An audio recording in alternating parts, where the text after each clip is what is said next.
You know, in a world that is just buzzing with notifications and endless feeds, the ability to do deep, focused work, it really feels like a superpower, doesn't it? But what if the secret to conquering all that modern distraction wasn't in some new productivity app, but in a philosophy from all the way back in the 1950s? We're going to dive in and explore a totally timeless guide to mastering your own mind, and it's from a place you probably wouldn't expect. I mean, it feels like it, right? From the second you wake up, your focus is just getting shattered into a million pieces. You're pulled in every direction by emails, messages, the promise of just one more video. And this isn't just some small annoyance. This is a real battle for our most valuable resource, our attention. Trying to stick with just one thing for any real length of time has become a massive challenge. So the inspiration for this whole explainer comes from a 1952 classic, Norman Vincent Peale's The Power of Positive Thinking. Now hold on, before you write it off as just old school self-help, we're going to treat it like a practical manual. Think of it as a pre-digital guide to building the mental muscle you need for deep, undistracted work. Because it argues that real focus isn't about blocking the noise outside, it's about mastering the noise inside. So where do we even start? Well, according to Peale, the very first pillar of an undistracted mind is belief. Just straight up foundational belief. Before you can even think about focusing on a tough task, you have to believe, deep down, that you are capable of doing it.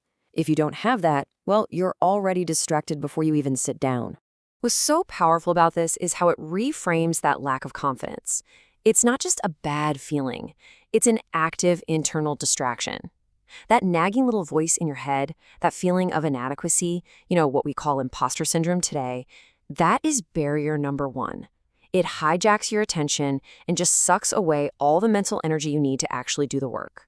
This is such a brilliant illustration of the idea that attitudes are more important than facts.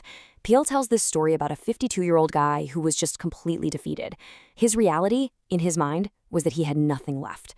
But when he was forced to actually sit down and list his assets, a totally different picture emerged. It's a classic example of what we'd now call cognitive reframing. His focus was so stuck on the negative that it was distracting him from all the powerful resources he actually had. And here's the key. Building that belief is an active, hands-on process. Peale gives us these really practical techniques. First, create a super vivid mental image of yourself succeeding at your work. Then, when that negative thought pops up, and it will, don't just ignore it. Actively cancel it out. Say a positive thought out loud to overwrite it. And finally, take an honest look at your skills and then just bump it up by 10%. Chances are you're way more capable than you give yourself credit for.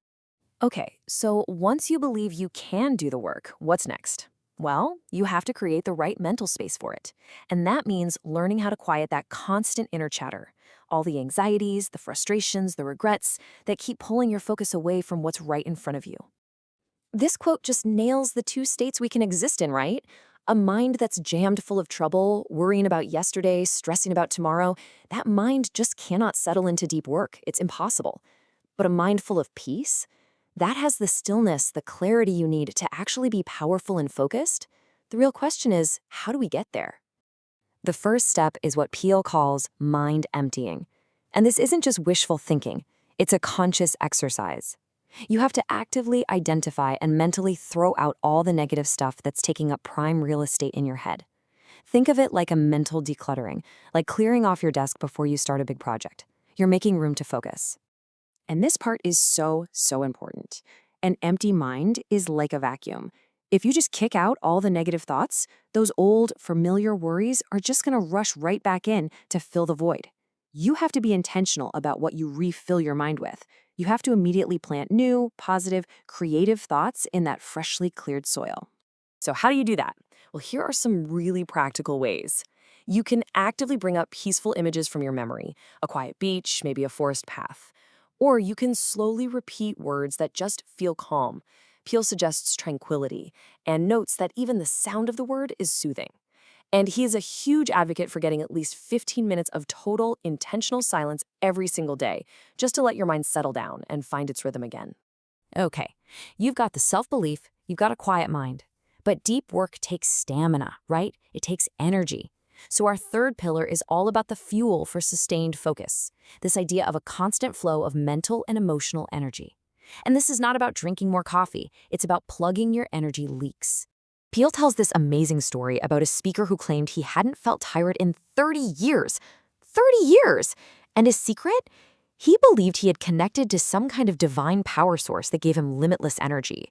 Now, whether you take that literally or not, the principle is what's fascinating. Connecting to a source of mental and emotional stamina that goes way beyond your physical state. So what is it that's really draining our batteries? According to Peel, it's almost never the work itself. The real culprits are the energy leaks, caused by all that emotional turmoil going on inside. Things like fear, resentment, guilt. That stuff consumes a massive amount of our energy, leaving almost nothing left over for actual, productive work. This is such a great, real-world example from the legendary football coach Newt Rockne.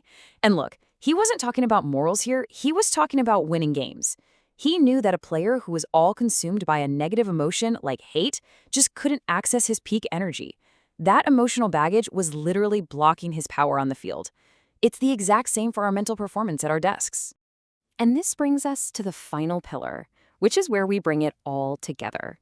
We've built the foundation, we've quieted the noise, we've plugged the energy leaks. So now, how do we channel all that potential into a laser beam of focus? Here, Peel talks about prayer, but we can really think of it as a practical technique for focusing the mind's power, a sort of directed meditation or a really focused intention. He actually lays it out as a 3-step formula, almost like a scientific process.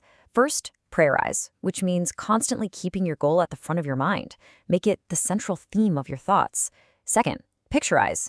Vividly, repeatedly, and in detail imagine the successful outcome.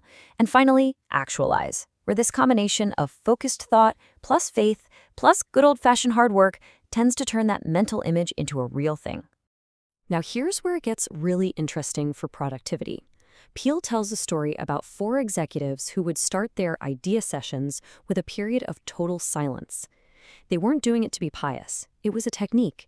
It was a way to quiet their own egos, open up their minds, and get a real flow of creative, uninhibited ideas going.